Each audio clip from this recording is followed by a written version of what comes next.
नमस्कार मित्रांनो, मी आपलं आजच्या व्हिडिओमध्ये स्वागत करत आहे। मित्रांनो, जर तुम्ही तुमचं सिम कार्ड बंद ठेवाल तर तुम्हाला आता शुल्क म्हणजे दंड स्वरूपात तुम्हाला शुल्क भरावे लागू शकते। मित्रांनो, जाणून घेऊया संपूर्ण बातमी। त्या अगोदर नवीन यूजर असाल तर चॅनलला सबस्क्राइब करा आणि नोटिफिकेशन बेल आयकॉनला सुद्धा क्लिक करा। जर तुम्ही तुमच्या मोबाईलमध्ये 2 सिम कार्ड ठेवत असाल आणि त्यातील जर एक सिम कार्ड बंद असेल तर अशा सिम कार्डवर तुम्हाला आता शुल्क भरावे लागण्याची शक्यता आहे। मित्रांनो, हे शुल्क एक रकमी किंवा वार्षिक आधारावर सुद्धा घेतलं जाऊ शकते। कारण ट्रायनं मोबाईल फोन किंवा लँडलाईन नंबरसाठी जे काही मोबाईल ऑपरेटर आहे, जसे एअरटेल झाले आणि इतर झाले, यांच्यावरती शुल्क आकारण्याची योजना तयार केलेली आहे। त्यामुळे कंपन्या हे शुल्क वापरते जे आहे त्यांच्याकडून वसूल करू शकतात। तर ते कंपनी जे आहे हे शुल्क जे सिम कार्ड वापरत आहे त्यांच्यावरती दाट लावण्याची शक्यता आहे। मोबाईल ऑपरेटर त्यांचा वापरकर्ता सोडून जाईल या भीतीने बऱ्याच काळापर्यंत बंद असलेले सिम कार्ड बंद करत नाही। नियमानुसार सिम कार्ड दीर्घकाळ रिचार्ज न केल्यास ते काळ्या यादीत टाकण्याची तरतूद आहे।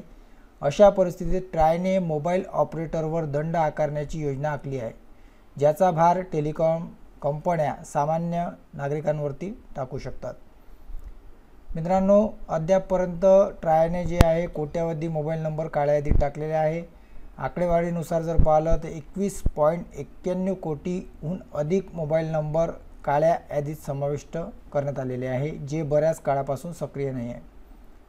एकूण मोबाईल क्रमांकांपैकी हे प्रमाण सुमारे 19% आहे।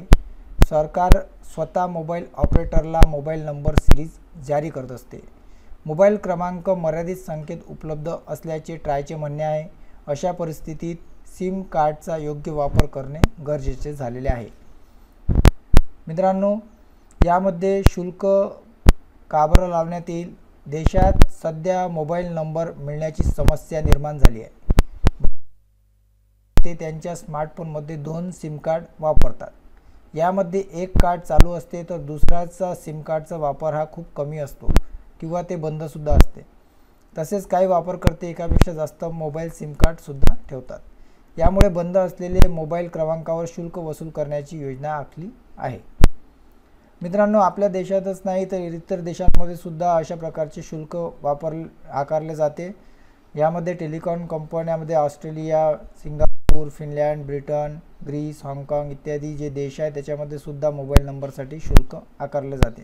तुम्हा सर्वांनाच ठाऊक आहे, प्रीमियम नंबर जे असतात ते लाखामध्ये हजारामध्ये विकतात। तर मित्रांनो, तुम्हाला याच्यावरती काय वाटते नक्की कमेंट करा, व्हिडिओ लाईक आणि शेअर सुद्धा करा। धन्यवाद।